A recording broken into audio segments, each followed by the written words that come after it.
तुम्हारा से कांचा मिला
श्री नमो गणपति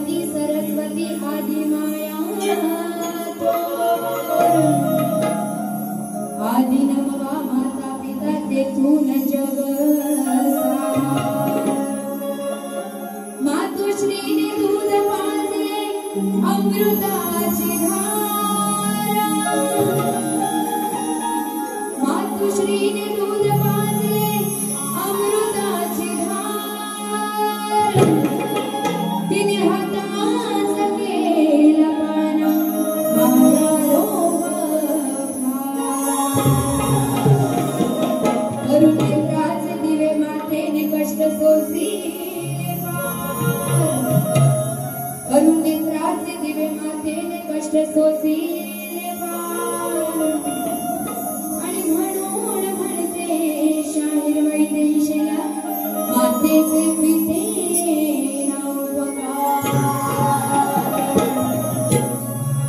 आणि म्हणते काहे रोए यहाँ तेरा कोई नहीं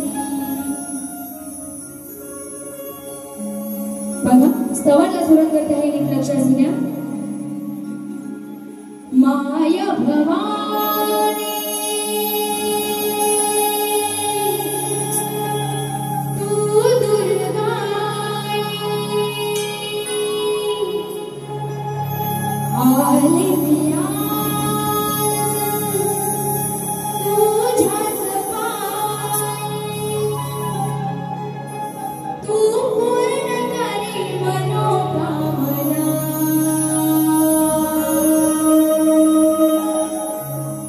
गुण गाते मी आज तुला मानवंदना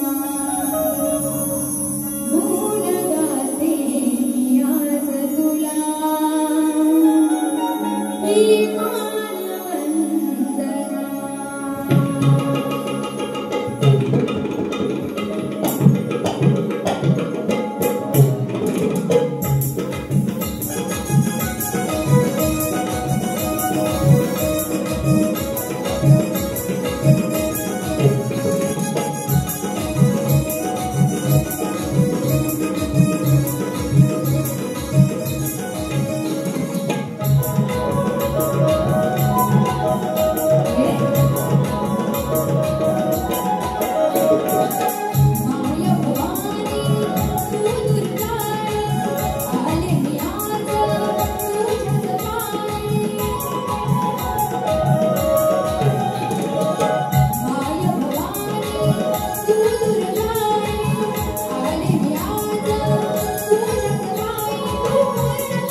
गणराया तू गेला सतरी नजरेत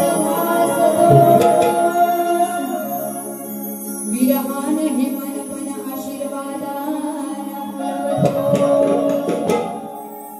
गणरायांचं विसर्जन कधीच झालेलं आहे आणि तरी सुद्धा त्याच्या भक्तीची आणि त्याच्या मनातली म्हणजे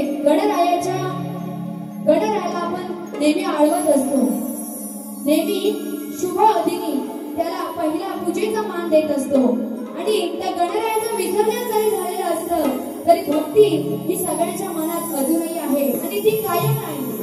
जरी बाप्पाचं विसर्जन झालं असलं तरी भक्तीचं विसर्जन कधी होत नाही. म्हणून काय म्हणायचंय, गणराया तू गेलास तरी नजरेत विरहान हे मनपण आशीर्वादात अश्रूंची सरो घडते ढग जसा बरसतो दुःख रंगून तुझ्या चरणी नृत्यात रंग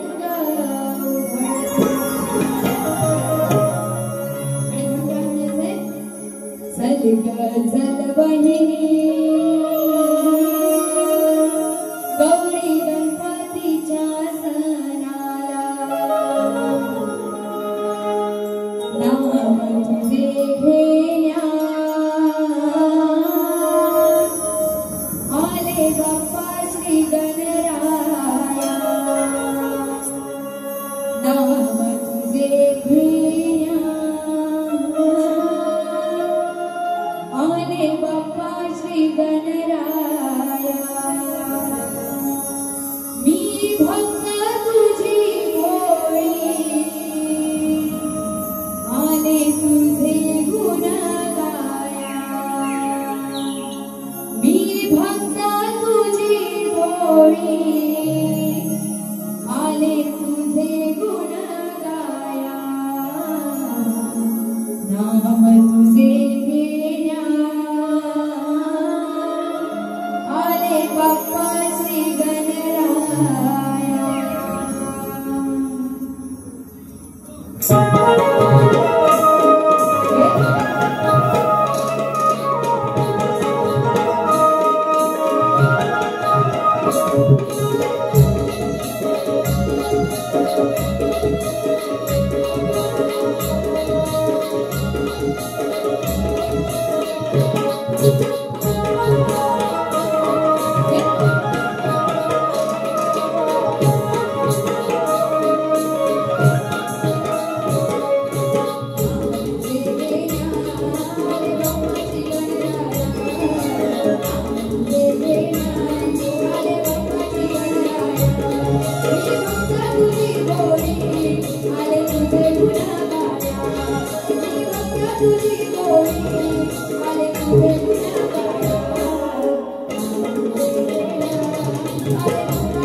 थंडी वाजते वाटतं सगळ्यांना, पाऊस पडला म्हणून गारटलेत का सगळे?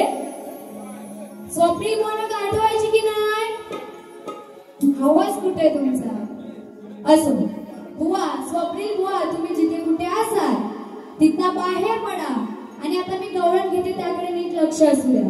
हा, गवळण अगदी शास्त्रात आहे, नटखट अशी गवळण आहे बुवा. हा, त्यामुळे तुमचं नीट लक्ष असू द्या. तसेच शाहीर पंडाकडे सिद्धेश मेस्त्री यांना माझा शाहिरी मानाचा मुजरा करते आणि स्वप्नील बोलणं आधीच सांगते, हो गवळण शास्त्रात आहे. हा, जिथं कुठं आतमध्ये असाल तिथं बाहेर पडा आणि गवळण नीट लक्ष देऊन ऐका.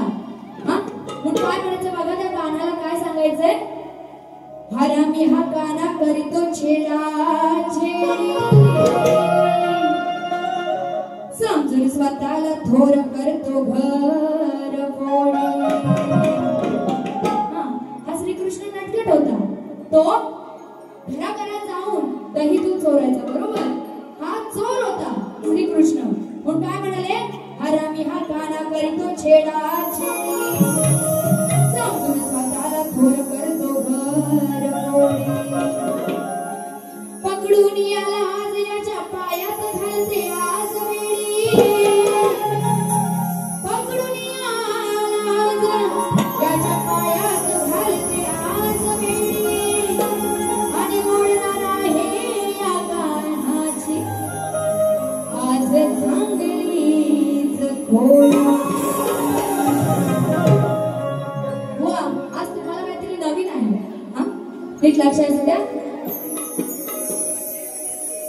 बघा काय म्हणायचंय? एकटीला पाहून बाई. वा, शब्दाकडे नीट लक्ष असू द्या तुमचं. सांगून काय ऐकत नाही, माट हा चोरून खाई. सांगून हा ऐकत नाही, माट हा चोरून खाई. असा कसा राम खो, असा कसा राम खो. यशोदे तुझा हा काळा खो,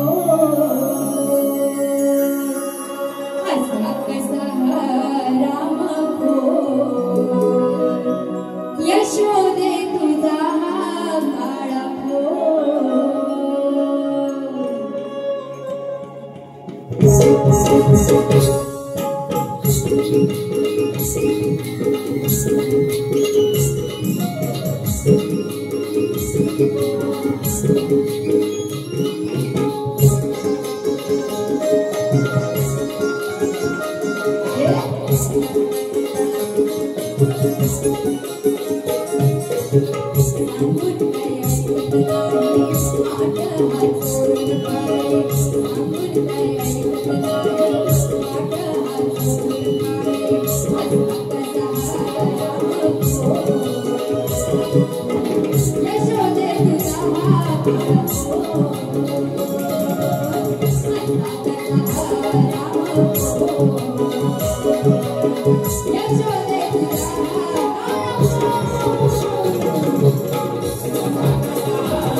यशोदे तुझा काळा पोर.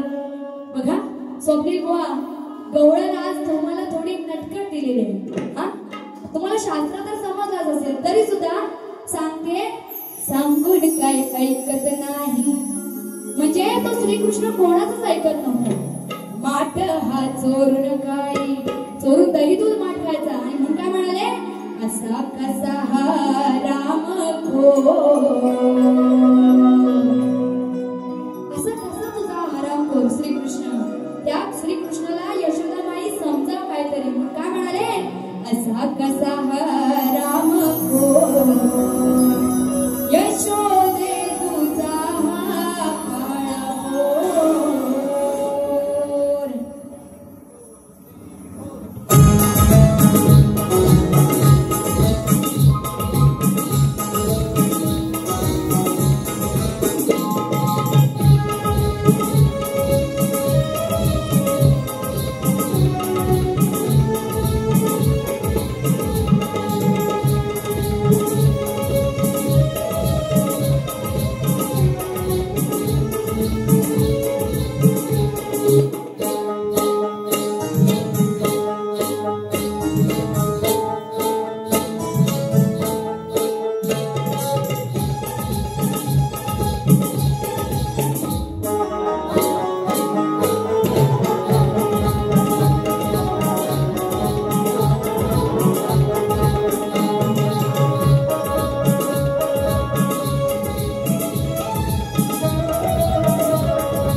बुवांना प्रश्नपत्र दिलेले आहे, तरी सुद्धा रसिकांना प्रश्न समजण्यासाठी प्रश्न सांगते.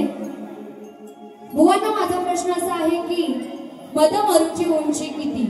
आणि बुवा, तुम्हाला जर ह्याचं उत्तर ग्रंथ आधारे देता येत असेल तरच द्या, नाहीतर इथे रसिकांना काही सांगाल तर तसं चालणार नाही.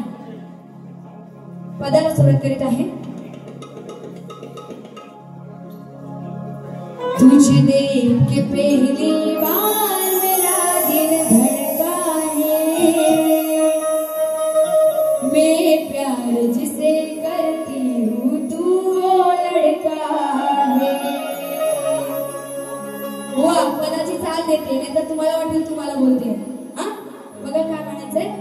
केला गडबड घोटाळा नाही विचार केला, वस्त्र पांघरून रूप त्याने घडविला. केला गडबड घोटाळा नाही विचार केला, वस्त्र पांघरून रूप त्याने घडविला. धरा धरा तुम्ही या भाड्याला, धरा धरा तुम्ही या भाड्याला, या सवाड्याला. धरा धरा तुम्ही या भाड्याला, या वाड्याला. काय सांगायचंय. केला गडबड घोटाळा नाही विचार केला. तर कुणी त्या इंद्रदेवाने आणि त्या चंद्रदेवाने त्या अहिल्याचा विचार केला नाही. त्या इंद्रदेवाचा त्या अहिल्यावरती डोळा असतो आणि तिच्यावरती अतिप्रसंग करण्यासाठी तो चंद्रदेवाला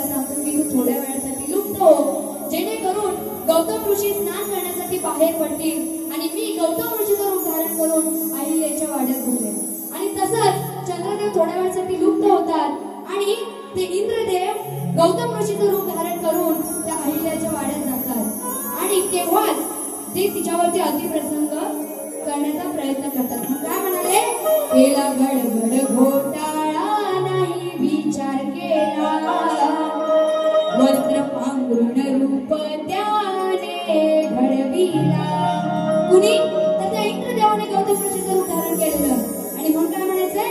धरा धरा तुम्ही या भाड्याला, म्हणजे जो इंद्रदेव रूप धारण करून आलेला आहे, धरा धरा तुम्ही या भाड्याला, या वाड्याला, म्हणजे तो आज या वाड्यात आलेला आहे, अहिल्याच्या वाड्यात आलेला आहे, त्याला तुम्ही धरा. हो एवढाच विषय, नाही तर कोणा काहीतरी वेगळं वाटेल.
इंद्रदेव जेव्हा गौतम ऋषीचं रूप धारण करून तिच्या वाड्यात येतो आणि ती दोघं तेव्हा एकत्र असतात त्या अहिल्या देवीवरती तो इंद्रदेव अतिप्रसन्न करण्यासाठी आलेला असतो आणि चंद्रदेव जे नुकतं झालेले असतात थोड्या वेळासाठी ते पुन्हा एकदा आकाशात येतात आणि गौतम ऋषीला असं समजतं जे स्नान करण्यासाठी गेलेले होते त्यांना असं समजतं की चंद्रदेव थोड्या वेळासाठी लुप्त झाले होते म्हणून ते पुन्हा एकदा वाड्यात येतात आणि बघतात तर तो जो इंद्रदेव आहे तो अहिल्यावरती अतिप्रसन्न करत असतो आणि जेव्हा गौतम ऋषी एका दोघांना एकत्र बघतात तेव्हा ते अहिल्याला श्राप देतात त्या अहिल्याची काही चूक नसताना तिला तो श्राप सहन करावा लागतो म्हणून काय म्हणाले आपण होते तिच्या मनात पुत्रनाथ एका क्षणात या मूर्खने केला घाल लावले भांडण संसार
तर अशा प्रकारे मी माझी इथे पहिली बारी संपत आहे पण जाण्याच्या आधी बुवांना सांगते बुवा थंडी पडली तू जर पहिल्या बारीत आताचा अनर्थ केला तर दुसऱ्या बारीत अशी काय तुम्हाला गारठवे याद राखा तर बघा मी माझी पहिली बारी इथे संपत आहे बुवांना पहिल्या बारीसाठी शुभेच्छा देते आणि तेच सांगते